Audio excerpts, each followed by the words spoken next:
Pop Culture Yearbook. On this show, we pick pieces of pop culture that were important to us in a given year. We then discuss our memories and dig into those movies, albums, shows, and more. I'm Brad. I'm Pete. And I'm Giff. All right, Pete, we're talking about your choice tonight. It's a good one. This took me back. This is going to be a fun one for sure. Although, I got to say, can I say one thing? I guess you just did. You already cut me off. Why don't you go ahead? I know, I'm sorry, but I don't want to forget. After this, it's all you. So I teach 8th graders, and many of them have found my podcast this year and say they're listening to it. I'm not sure how I'm going to do tonight because I feel like it's going to be hard to do this in a way that, I don't know. I'm just saying I'll feel uncomfortable with them maybe listening to this one. Is it because the it's subject a matter is comment. about 4th graders instead of 8th graders? But if any of them are listening, I will say thank you for the support. That's nice. I was going to remember it's for entertainment purposes only. If you're in the car on a road trip with your kids in the car listening to this episode like we do sometimes, you might want to skip to another episode because this one is going to get very vulgar and offensive. I will warn everybody right now, because there's no way, no way, especially your students, right? There's no way to talk about these episodes, especially the second one, without getting into it. But It is what we got to do. We have a job to do here at Pop Culture Yearbook, and we are going to be talking about South Park tonight, a show, Brad, that you actually introduced me to. I don't know if you remember that, but it was a weekend. The first time I saw South Park was a weekend in college when I came up to visit you in Minneapolis, and I think it probably was the same weekend of the greatest double dribble match of all time. Where we went into triple overtime. I think it was that weekend. You know what? Because that would have been, I remember, that was in the apartment that Hummel and I shared, right? Yeah. And that is the year that South Park came out. So you are probably correct on all accounts there. I feel like I came up probably in January. And so the show debuted, which we'll talk about. We're going to be talking about the debut episode, which was August 13th, 1997. So I believe because we also watched a Vikings playoff game or something that same weekend. That's why I think it was in January. But in any event, I remember watching the show. I don't remember what episode it was because it was maybe 6 months into it when I first saw it. But my God, I just was rolling in tears watching this new stupid show that I had never even seen before. You don't know what's going on. But it was just laugh after laugh after laugh. And, just all the bits, the recurring bits that you guys were introducing. This is something that's going to happen every episode, like Kenny dies and all that kind of stuff. And then after I saw that, when I went back to college, I had to catch every episode for myself. And so that's what got me hooked on it. And it's still going strong.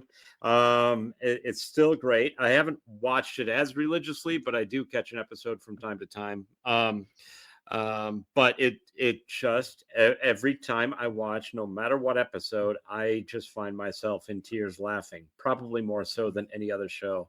Certainly more so. I love The Simpsons, but I think this is even funnier than The Simpsons. In its own way. So it's more biting and more longer lasting too. Now Simpsons it does get into some deeper, like better storylines occasionally, but just laugh a minute for South Park. Gifford, I'm going to turn it over to you. Oh, go ahead. This Brad. One can be so current too. Like they there were so many episodes that came out and like the current events had just happened, and it's crazy how they so that was another thing that was kind of unique to this show. A comparison. I've got a comparison written down on that.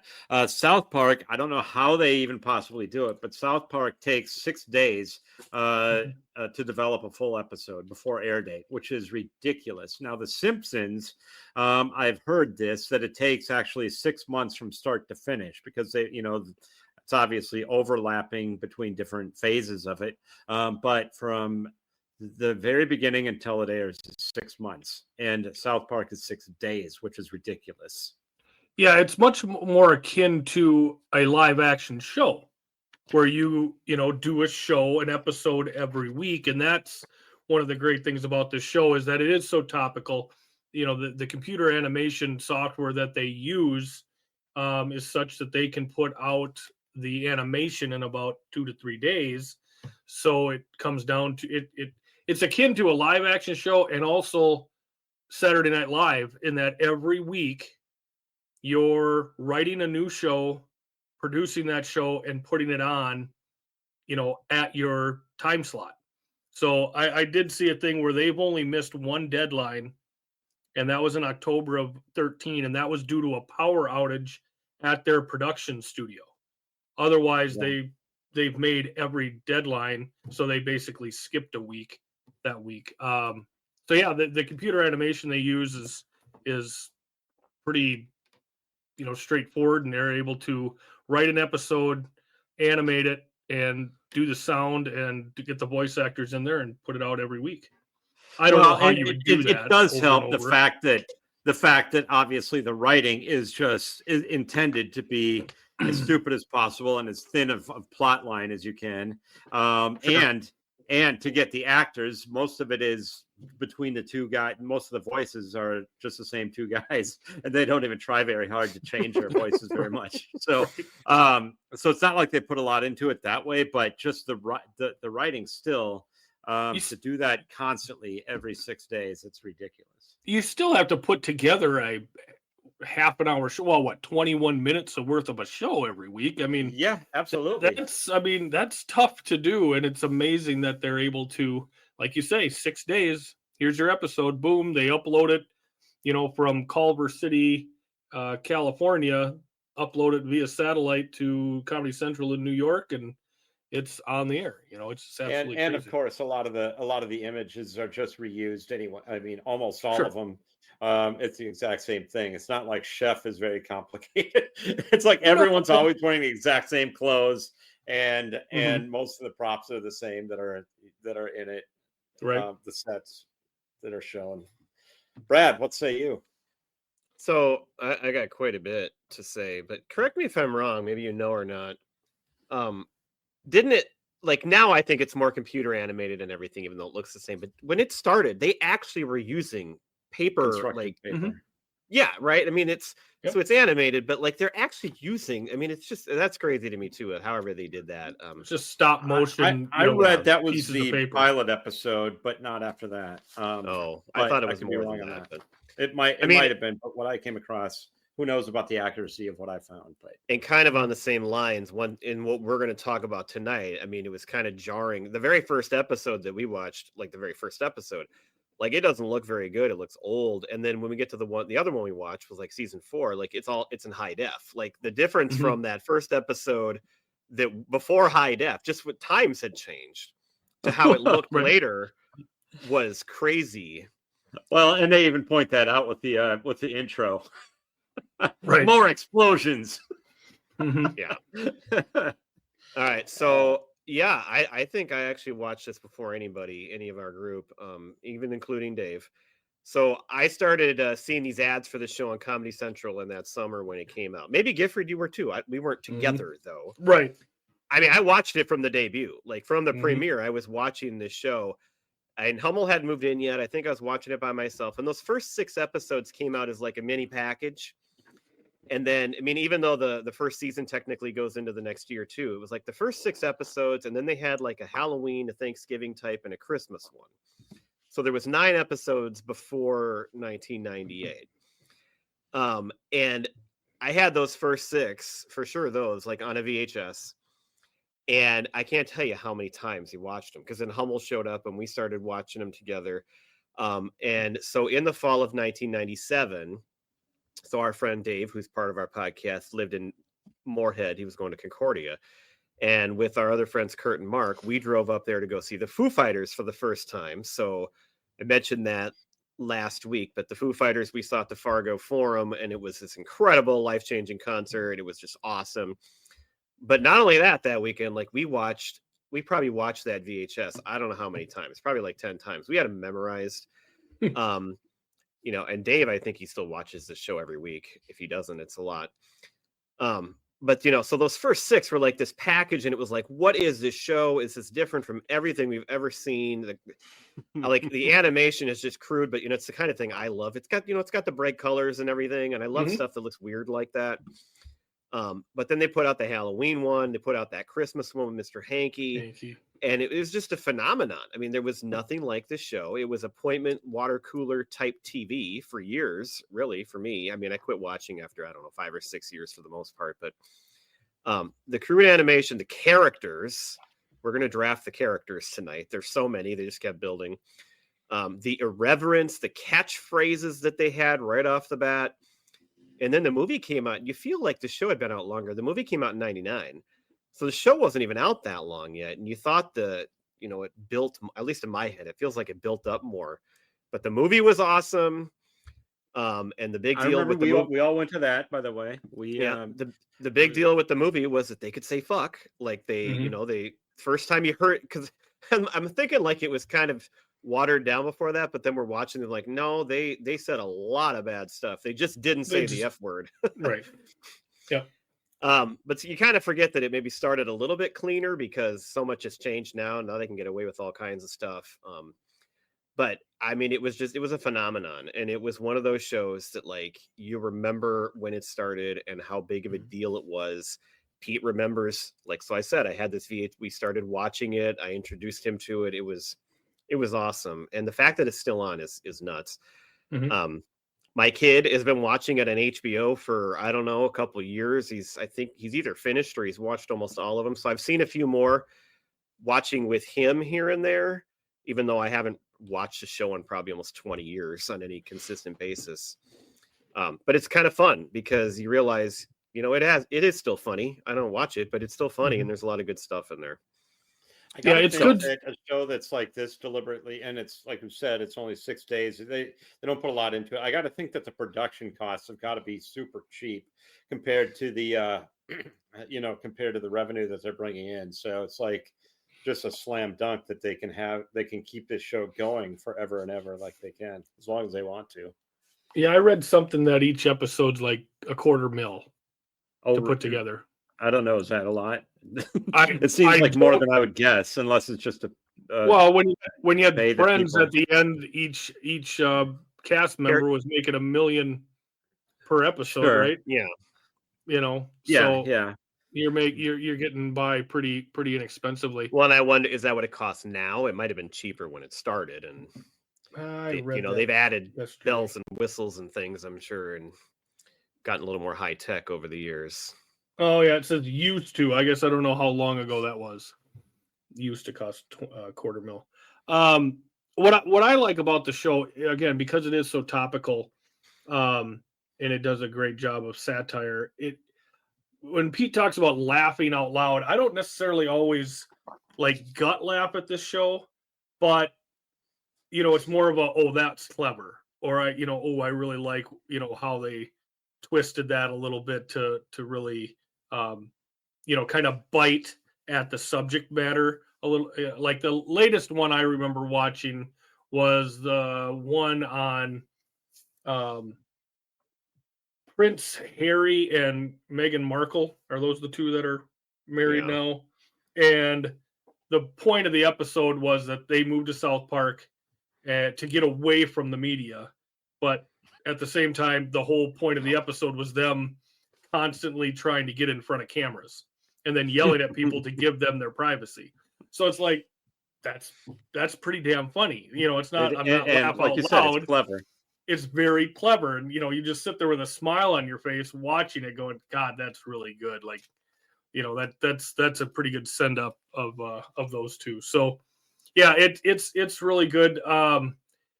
Now, this was based off of 2 short films, both named The Spirit of Christmas, from 92 and 95. Did you guys go back and watch those 2?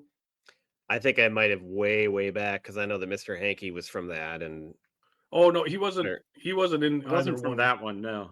Oh, I thought that episode was kind of based on that. I don't know. I remember hearing about it. Jesus is in it, right? We're not talking about an episode. It was an animated short. just short. I know. That was on VA. Yeah, it was. I think. Okay. I'm pretty sure I watched it, but it was probably like 26 years ago. So I watched them last night because they're on YouTube. So it's, one I think is 4 minutes and the other one's like just over 5. They're designated, differentiated by the first one being Jesus versus Frosty and the second one being Jesus versus Santa. That first one, That's the one. Jesus and Santa. That's what I remember. You got the first one, you got the 4 boys, but the interesting part is Cartman is actually the Kenny character dressed, is in the orange, and then he actually dies. So instead of the kid in the orange hoodie dying, it's actually Cartman, but he's called Kenny in the first one.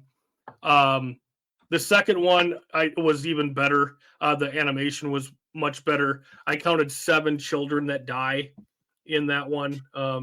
Due to, I think, a tree falling over and something else. In that one, Kenny also dies, of course.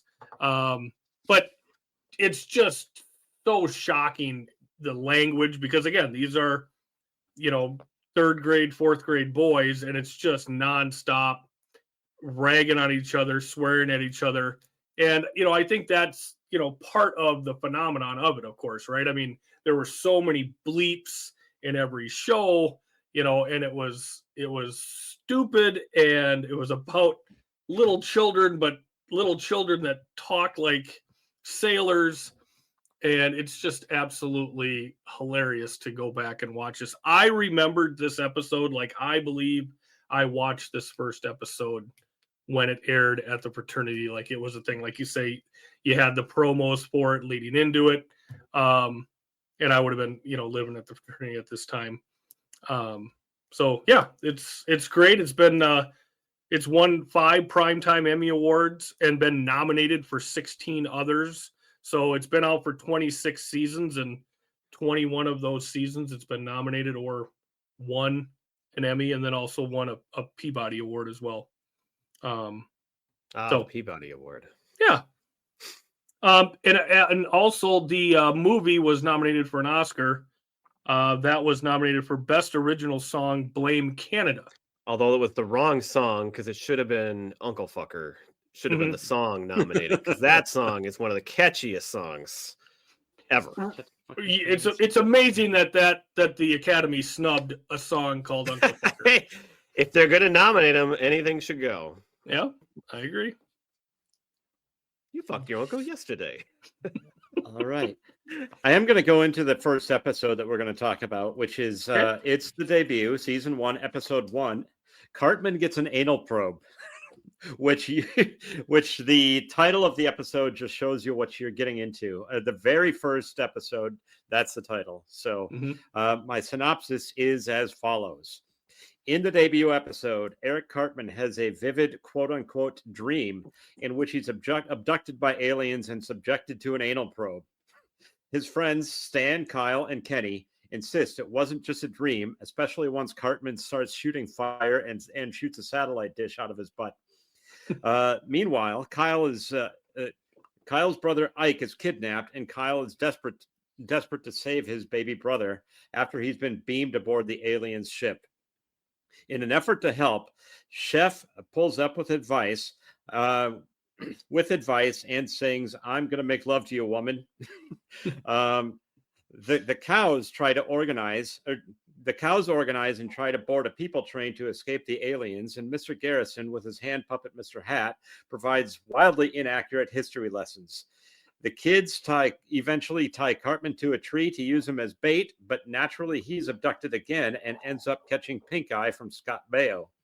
During the chaos, Kenny is tragically killed by being run over by cows and a police car. This episode sets the tone for everything South Park would become: offensive, outrageous, and sneakily brilliant. Yes.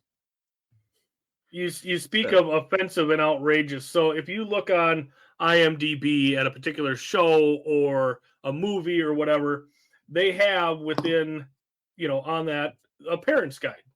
And the parent's guide has different categories. And say like sex and nudity, violence, profanity, alcohol, drug use, frightening, intense scenes, and they grade it out by like, you know, good or moderate or medium or severe. South Park is severe across all of them. Across everything.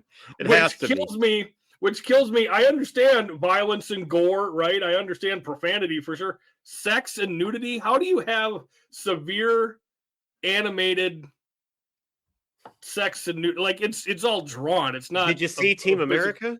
Yeah, but it's not actual body parts. Is my point. You know. So, but as you say, it is shocking and very risque for sure.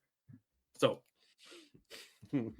Speaking of, we should probably just throw out Team America was another huge part of this whole deal. Like that's maybe my favorite thing they've ever even done.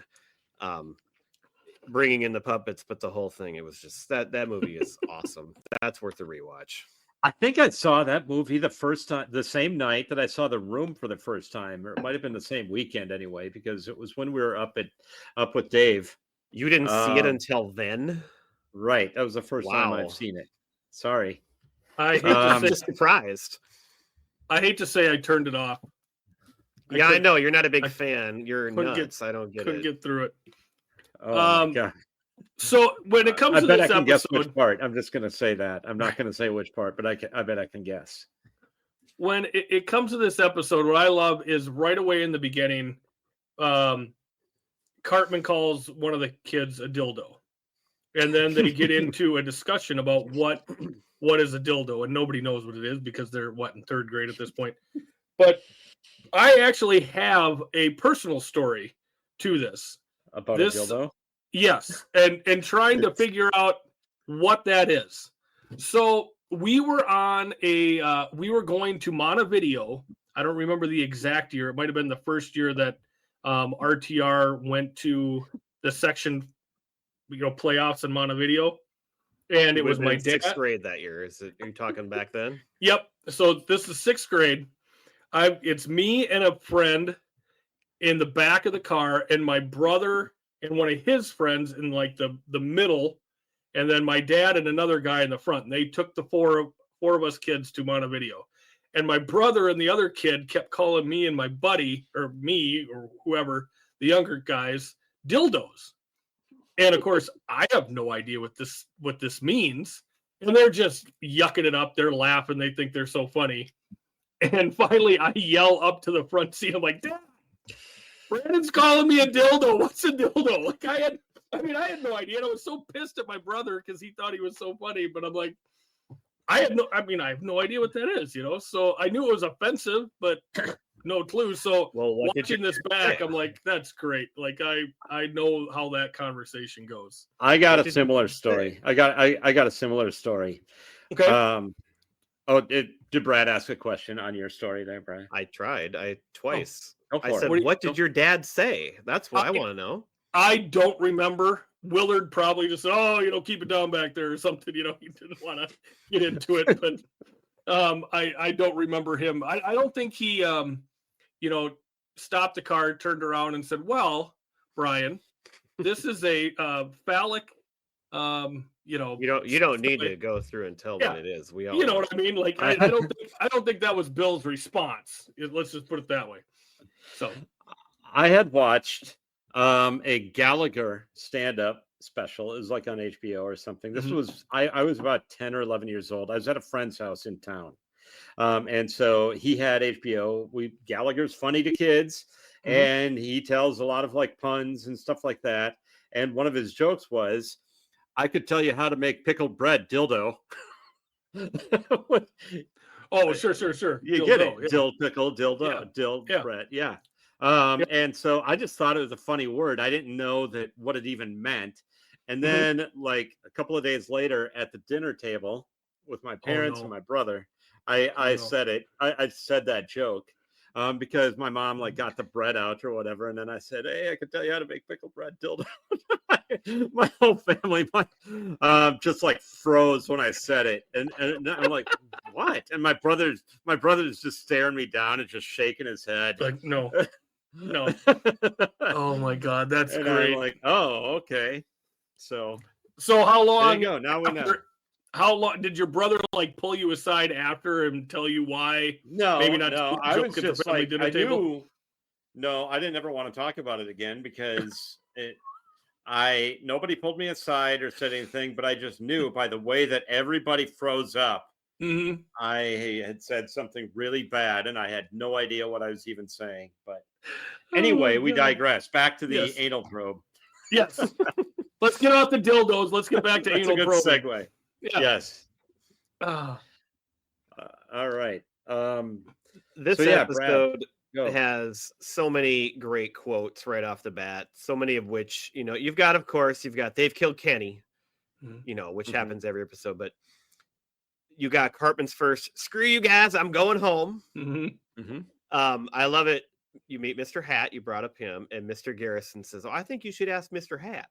And then they want to do it. Mr. Garrison, "You go to hell, Kyle. You go to hell and you die." Go to hell and you die. I mean, that's one of my favorite lines of all. And you got Ike saying, "Don't kick the baby," which I love. So, well, and it's such a cute voice. The voice is that's like a different voice actually compared to so many others, which sound exactly the same. Mm-hmm. But I could go on. I got more coming here, but those are ones that are just kind of really memorable, or that you heard so many times. Mm-hmm. It started in that very first episode and just kept on going from there.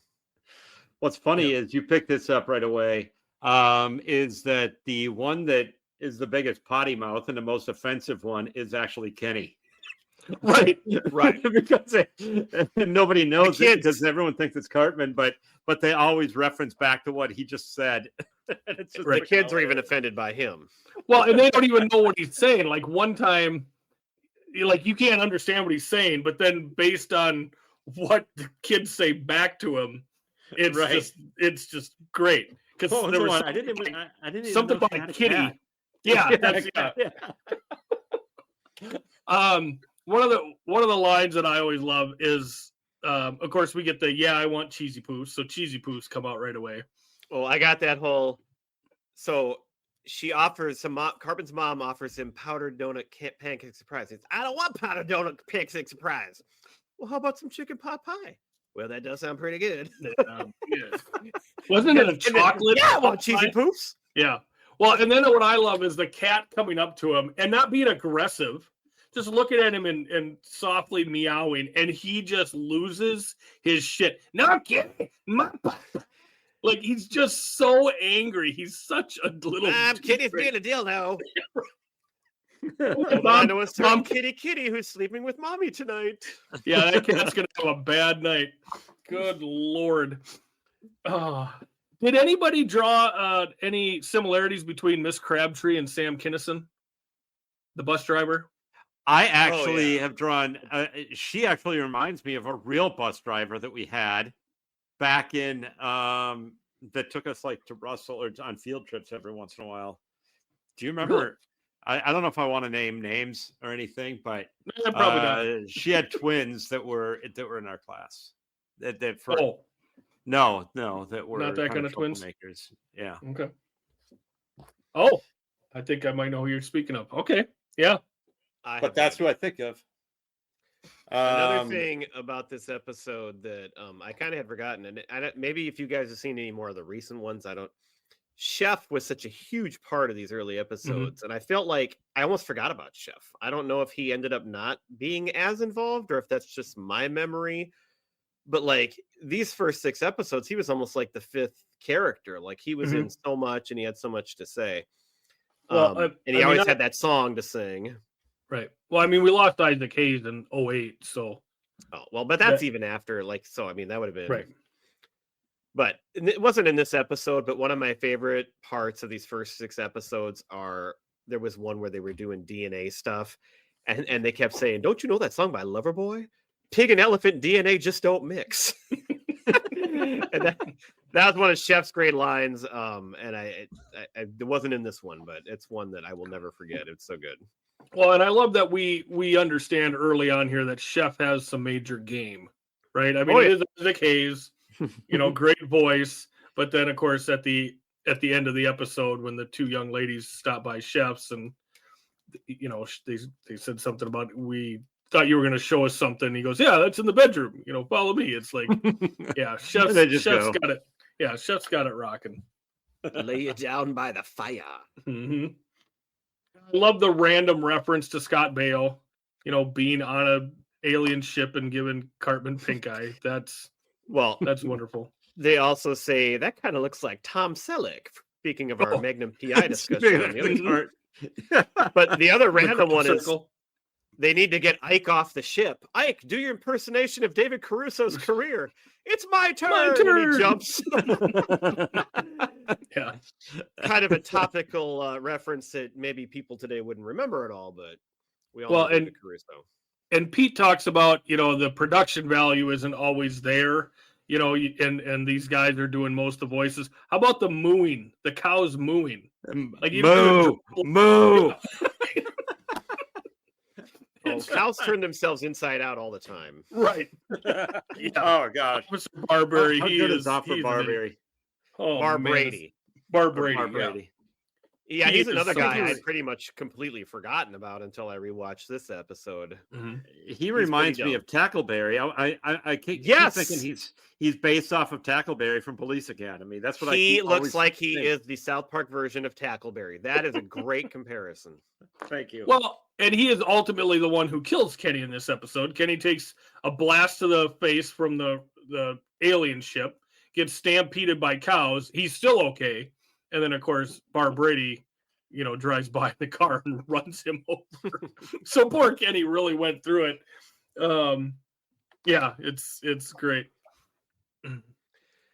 This one I found, I don't know if you have any more. I just found it didn't seem as funny as I remembered it anymore. But then I have to put it in the context of the first time you saw it and when it came out. And it's like, you know, when you think about it that way, it's like you couldn't believe what you were watching. And so, you know, it may not hold up quite as much as maybe some of the newer episodes or other things do, but it was something at the time. Right. It's still pretty good. I was able to kind of put myself in that mindset of seeing it for the first time and then just like everything that's going on. And it was interesting. Like you said, all of the catchphrases that hit you in that first episode. Yeah, I put myself right back in like the member room at Triangle watching it with all the guys. Like I remember watching this episode with everybody and just being like, what the hell are we watching here? Mm-hmm. So, all right. Are we ready to move on to the next one? Sure. The HD, bigger and brighter. More explosions. Yep. All right. We are talking about South Park Season 5, Episode 3, Scott Tenorman Must Die. Air date July 11th. Yes, Gifford, you have a question? It is actually episode 4. And the reason is that episode 3 has been pulled because episode 3 was Super Best Friends, was removed for a depiction of the Prophet Muhammad. I remember when that episode came out, everybody was like, are they gonna actually release this freaking episode? And they did. But it's been pulled from streaming since. So that's where there was some confusion on if it's 3 or 4. So okay. Correct. I do remember that. That was a big deal. So it's technically in the canon of South Park, it is episode 4 from season 5, but now it's listed as episode 3. So go ahead, Pete. All right. This is where this is the episode where South Park grows up and Cartman goes full villain. It starts with Cartman proudly announcing he's a man now because he bought pubes from a 9th grader, Scott Tenorman. But he's got pubes. That's the way he brings it across. Yes. He goes, I got pubes. I got pubes. When the boys explained he got conned, you don't buy pubes. Cartman embarks on a revenge quest that escalates quickly and tragically. His schemes fail, but one by one, gluing them to his face, starting a fake pube fair, and getting a pony to bite off Scott's junk. Scott mocks him ruthlessly, even burning his $16 quote-unquote life-saving money while Cartman sobs in the rain. But what seems like defeat is just Cartman biding his time. Then comes the ChiliCon Carnival, a charity cook-off where Scott unknowingly eats chili made from the remains of his own parents, courtesy of Cartman and a pony.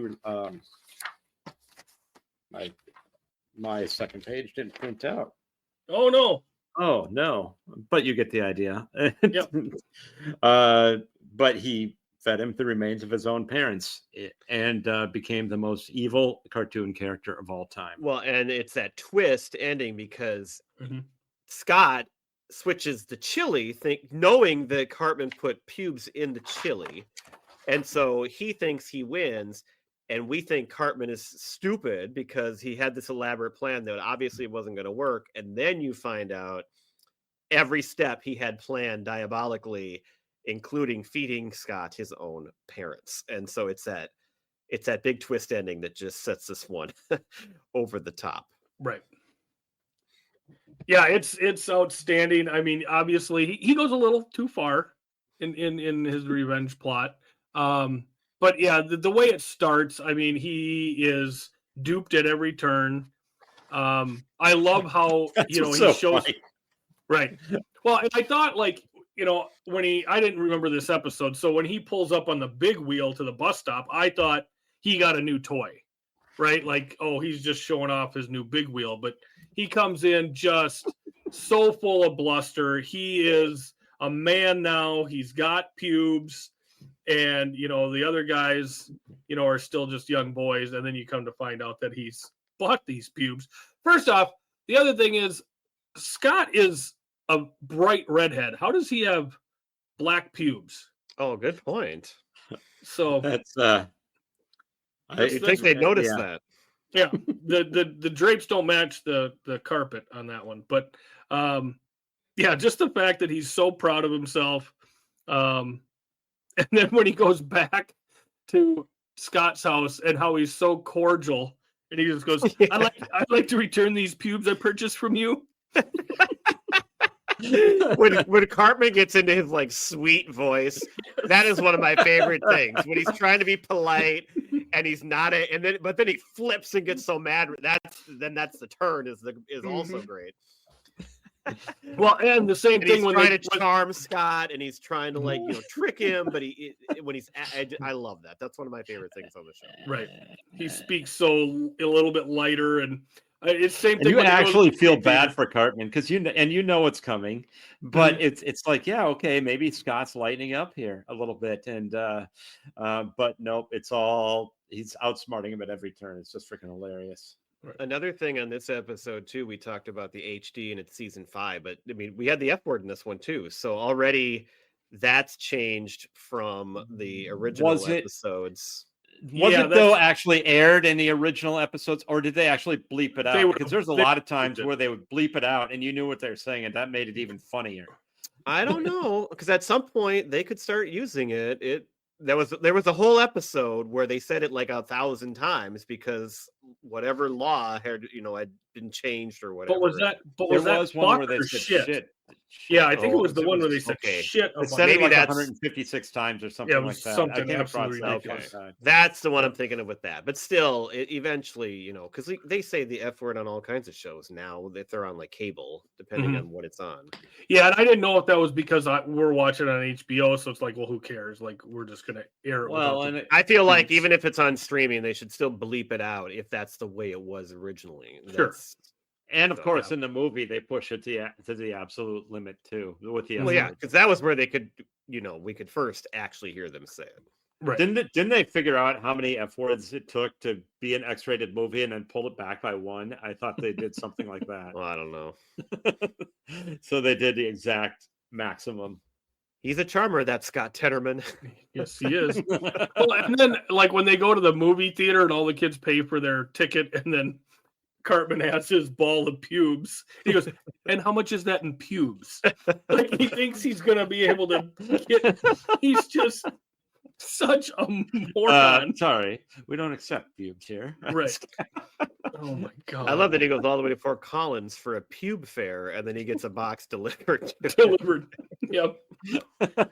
Yeah, you almost got to wonder if that box was on the bus with him and then was delivered to him once he got there.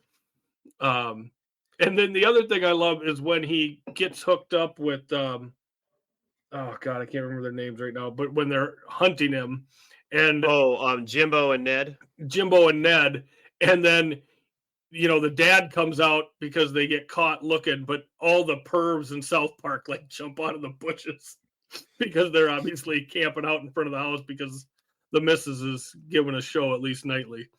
So there's so many steps to his plan to get revenge in this one, but it starts with, and it's like he could do anything to try to get revenge, but his idea is, I'm going to train a pony specifically to bite off his wiener. Right. And the whole image thing with the scarecrow. Put the scarecrow and him trying to train him, and then what that pony is doing to the hot dog is just Are you training that? No, pony now. Pleasure you. He's licking it, then just oh my god, it's so like why would it? Yeah, it's just great. But then he recruits his Scott Tenorman's favorite band, Radiohead, which I had to look up to double check that it actually is Radiohead, which, I'm not a huge Radiohead fan, but I love the fact that they actually are in this and it's their voices and they go along with this insane episode. It's pretty cool. And then Radiohead at the end to Scott Tenorman. This kid is totally not cool. Totally not cool. So even they turn on this kid after he eats his parents. He has nothing left, and Cartman just gets everything to go his way. Right. Well, and also this episode may be the nicest way that Kenny ever dies. How did he die in this one? He died of laughter. Oh, he laughed so hard that he keeled over and died. His soul just levitated right out of his body. Yeah, so a nice end for Kenny in this one. And we did have Chef again in this one too, because he brought chili to the big chili festival that that has been set up by Cartman. Yep. Yeah, it's outstanding. It's what was interesting about this episode. So you mentioned how this is one of the highest rated episodes, and it's there's so many that could be highly rated, but it's a single plot, which is there's not as many great quotes in this one, maybe. Because it's more about what you said at the beginning, Pete, Cartman and his character changing. There's more of a story in this one. It's actually based on a Shakespearean style of play. And so it's definitely its own thing. And again, it shows how they can really be great writers. They're, like you said, Gifford, they're so witty. Like it's just, it's so witty what they do. And it's like this whole time you think Cartman's just an idiot and he's just getting, totally run over by this kid. And all along, he's actually basically running everything, and he's the one a outsmarting diabolical everyone. Genius. Mm-hmm. Well, I did want to mention, because I didn't mention at the kickoff, I looked up. I started with ChatGPT saying what's the best South Park episode ever, and it came up with this one. I went then online and I confirmed that this is one that's considered on a number of different websites. This is what everybody thinks is like the best South Park episode, or right up there. So yeah Brad. Well, I have a question, and maybe, I don't know, we didn't prepare this. Do you have one that you remember? Because I have a certain episode that's like my favorite, that when Isaac started watching this, and even Kim remembered this one, and we all sat down and watched it together. Do you guys have a favorite episode that you remember that stands out? I like the Katie Couric one. There's that one stands out for me. Not necessarily that it was the best. I just remember the concept was so funny. It had Bono, and then shit was measured in Courics. It was the weight of one Katie Couric, and that's how they measured it. And there's also the one with Butters and how he made that tinfoil thing. Oh, I remember that one. Oh yeah, I remember that. Whatever it was. So those are the couple that come to mind. I didn't really consciously think about it coming into this episode, but my favorite episode was, and I forget the name of it, or no, it's called The Entity. And it's where Mr. Garrison gets so mad at the airport that he creates his own mode of transportation, and it's called the It. Oh, and it's a gyroscope, and you sit on it, and it goes into your butt, and you control it. You control it with your mouth, in your mouth. And everybody wants an It, but not only is that great, and they talk about how, well, it's kind of uncomfortable, but it's better than what they do to you at the airport. Right. But not only that, but that episode introduced us to Kyle's cousin, who actually Kyle became Kyle 2, because the mom called Kyle 2, because they both were named Kyle. And Kyle 2 is the guy that sits there and he breathed like this. And he was the most annoying kid in the world. Can you take my stupid glasses? Does it have to be so dry? And I just think that kid was, I just, that episode was just absolute gold. It had two of the most memorable things to me in it. So that always stood out. And it was really fun to go back and watch it again with Isaac. Because even my wife loves that one. Like, she totally remembered that one. Another well, one and I came got to to go mind, Brad, back. is you. I just want to mention one more that came to mind earlier, and you talking about how Cartman is so sweet, is funny when he's trying to be sweet. I remember the evil Cartman one where it's just Cartman with a goatee, but he was super just nice. They called him Evil Cartman, but he was the nicest guy you could ever meet, and that's what made him opposite. Cartman with a That whole goatee. concept. Yeah. Anyway, go ahead, Gifford. Well, I was looking at the episode list last night, and I need to go back a couple episodes to Cripple Fight.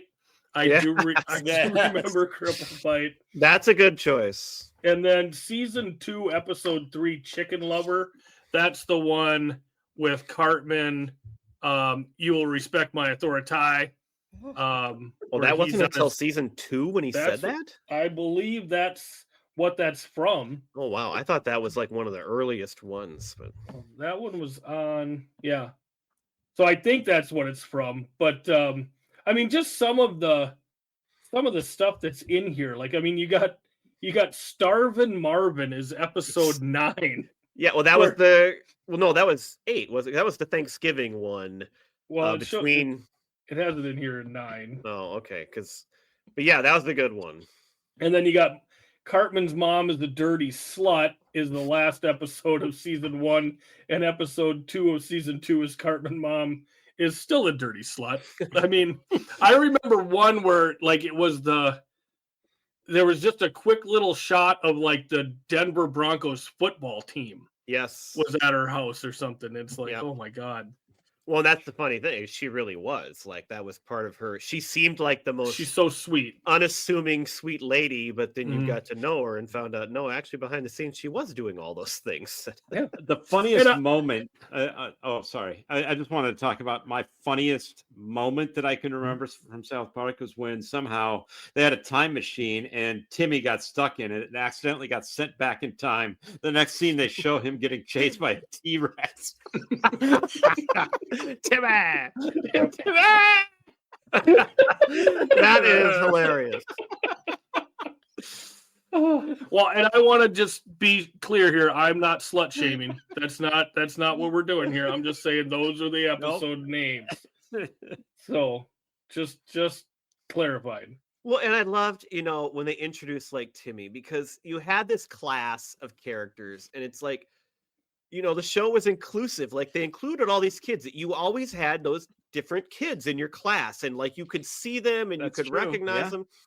And whether it's done in good taste or not, it was we all probably made fun of a lot of those kids because that's the way it was when we grew up. Well, but like the show did such a good job of nailing the different personalities in the classroom. I think of us too when standing outside in the snow by the bus stop. Or whatever, it's not that far off from being in a small town like that. Well, and the fact that your African American character is called Token, I mean, kind of. We'll get to that in a minute. All right.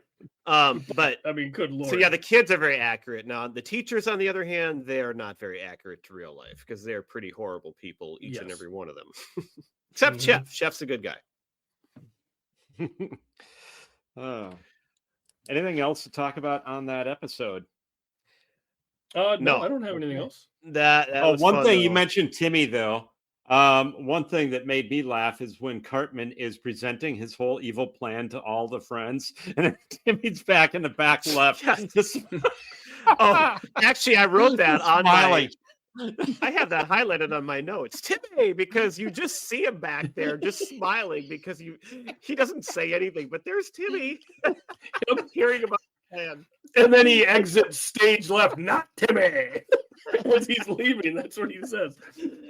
Well, and that's a great scene too, because Cartman collects all of these kids to get into his plan, and he's trying so hard to make them give a shit about him and his $16.12, but they don't, and they shouldn't. Like, you put yourself in this spot, get over it. Like, you were duped, and we don't care about you. We're not gonna get into your shit. So that was just such a great scene. And then, of course, yes, how it ends. Not Timmy.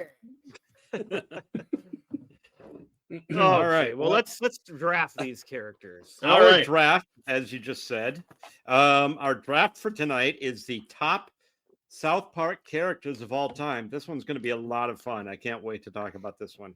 Mhm. I get the number one pick tonight. I think our good friend Dave will appreciate my number one draft pick because he's always talking about him. I love him too. I just mentioned him a moment ago. I'm going with Butters. Oh, Oh, really? damn it.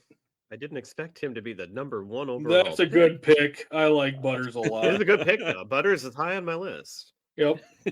He just makes me laugh every single time he's on screen. The most naive, out of place kid in the whole town. Yeah. Right. And not as stupid as like Ralph Wiggum, No, but no. kind of in that same sweet kid, vein that he always gets picked on, Yeah, he's like the Ralph Wiggum, but he's really nothing like Ralph Wiggum Right. either at the same Yeah. time. 'Cause- All right. Gifford, on to you. Well, I mean, he's a complete nutter douchebag, but he drives the show so much. So I'm gonna go Cartman. Yeah, that's what I figured would be the number one pick. Yeah. Okay, well, we were just talking a lot about him, and I love this guy. I'm picking Timmy. Timmy. I remember when the All right. first time, was it Cripple Fight? Was the first time he was introduced? Probably, or no? That was Jimmy. I thought there was Right. Timmy 2000. Yeah, no, there was a different one. But Yeah. when he first got introduced, it was like, okay, we got a great new character here. Mhm. Let's go. Timmy. All right, Pete. All right. I will. This is where it gets tough, but I am going to take Kenny. Okay.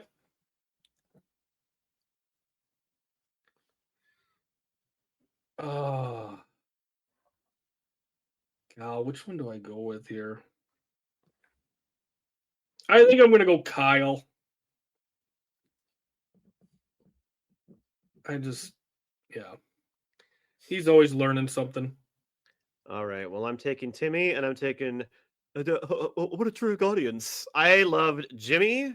hmm I think that was Cripple Fight. I think when he was Yes. introduced was Cripple Fight. I think you're right. Yep. And Jimmy's stand-up routine and the way he stutters and talks, and I mean, he's one of the most brilliant characters ever created. I think. I'm so happy to have Timmy and Jimmy because You got the outside dream, of your dream team going. core, they are my favorites. Mhm.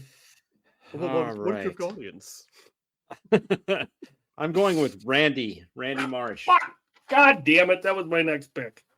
Yeah, that's one thing I've noticed too. I think, and I like Randy, but I feel like I haven't watched a lot of the show, but I feel like he's kind of taken over the show, Yeah. and I don't really like that. I think he's become too off, just integral and too crazy. It's still pretty funny.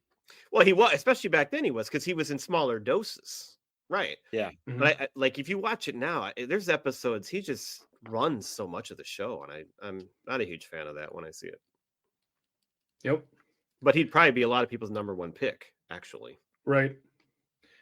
All right. I'm going to go with a guy who taught me how to make a woman moan and perspire. I'm going to go with Chef. I wish I could be introduced like that sometime. Mm-hmm. All right. Well, I will take my wife's favorite character, and I just have one question for you guys. Mm-hmm. Do you want to get high? Mm-hmm. I'm taking Towley. I knew you were going Now- to take Towley. Just to be clear, Mr. Towley likes to get high, not Mr. Sorensen. All the kids listening. Yes. However, it is still maybe the greatest Halloween costume ever. I love it. Not me, but my wife dressed up as Towley. Both sides, the red eyes, the white eyes. Mm-hmm. It was great. We'll have to. And I was Mr. Garrison. I have Mr. Hat still lives in my classroom. Some kids nice. recognize him. Some kids recognize him. Some don't. But he's in there.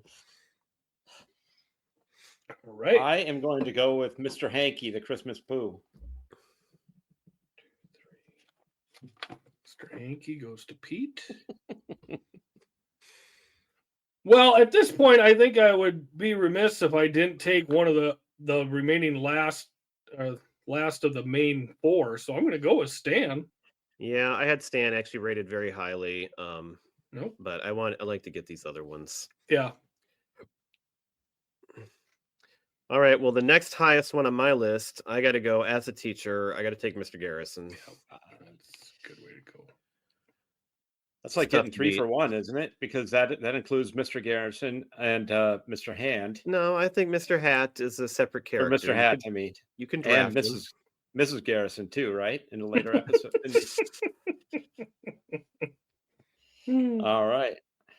I will take. God, there's a lot of good choices here. I'm going to go with Token.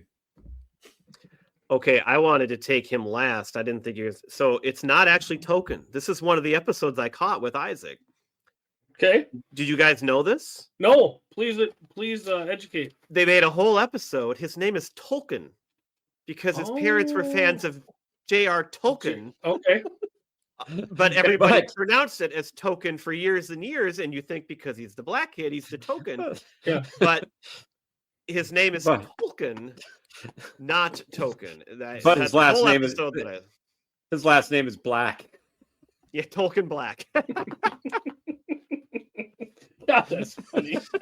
It's so good. And I don't know if they intended it that way because this is years into the show. So I wonder Mhm. if they actually intended it I'm to be sure- that way or if they just decided to make that his name I think they had No. thought about it and decided 15 years write a whole in to make a whole Yeah. thing about it. Right. Because they waited a long time to reveal that if they did. hmm Okay, so last pick here. Well, you know what? She makes a mean pot pie. So going with Leanne Cartman. Leanne Cartman. Not kidding. All right. Well, actually, the next highest on my list, I brought him up. I this character just slays me. I'm taking Kyle's cousin, who I call Mhm. Kyle too, even though Kyle became Kyle too for that episode Mhm. because the mom wanted Kyle to feel like the main Kyle. It's very confusing, but I'll call him Kyle too. All right. I know we're in the mountains, but does it have to be so dry? He had so many problems. You remember him? He had so many problems. He was that kid that had a we problem know. with everything around him and could not function with anything. Almost. I mean, we all know somebody like that. And he had the giant glasses with the eyes that were just huge. You guys got any others? Yes. A couple. We didn't get Officer Barberry. Unfortunately, he did not get Barbrady. picked. Or I'd Mhm. said it again. Big Gay Al, Yes. Big AL. Terrence and Phillip. Yep. Oh, Hey, I guy. forgot about them. I didn't have them on my list. I'm not your buddy guy. Jesus and Santa Claus. We talked about, but they didn't get Mhm. picked. Well, if you're gonna pick Jesus Uh, and Santa Claus, you got to pick Satan. Satan I have is Satan another on good my one. list. Mm-hmm. Man, Bear, Pig, and Tweak. Man Bear Pig. Yes, Man Bear Pig.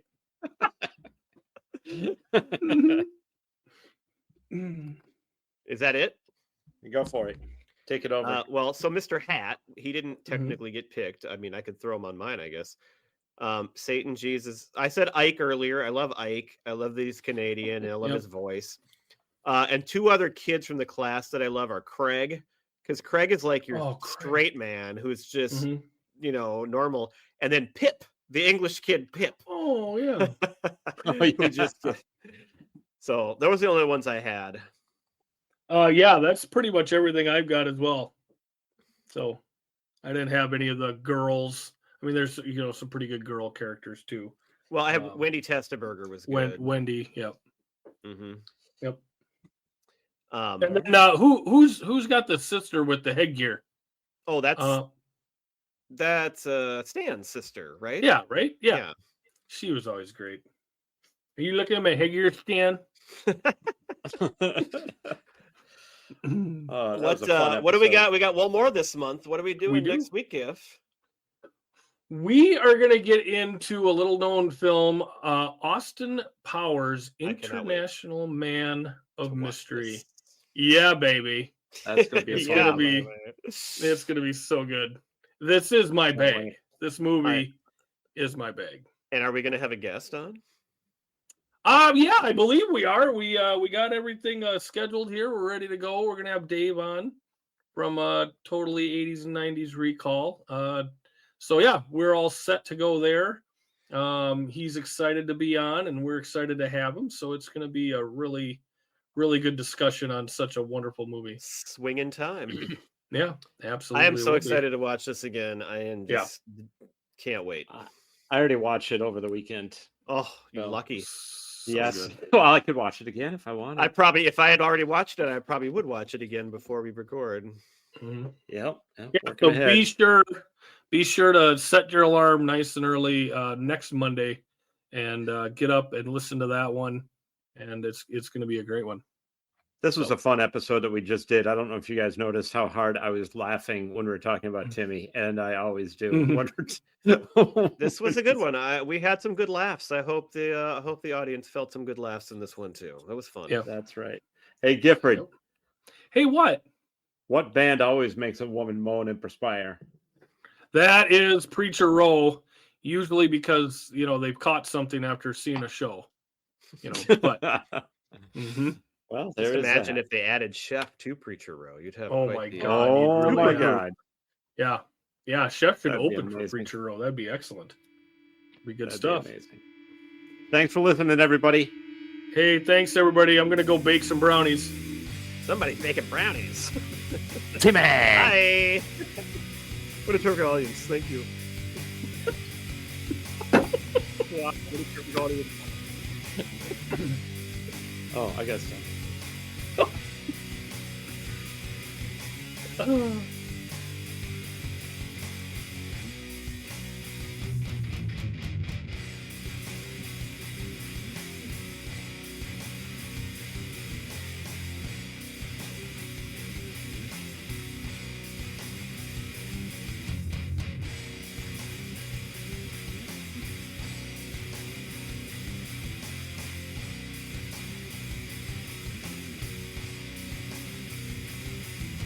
Standing on my own 2 feet. No one's here to comfort me. Sorry for what I have done. Sorry that your song is gone. 7 steps and it will be my last. Hands tied, tell me on my back. I turn and I look to you. I'm scared, but there's nothing I can do.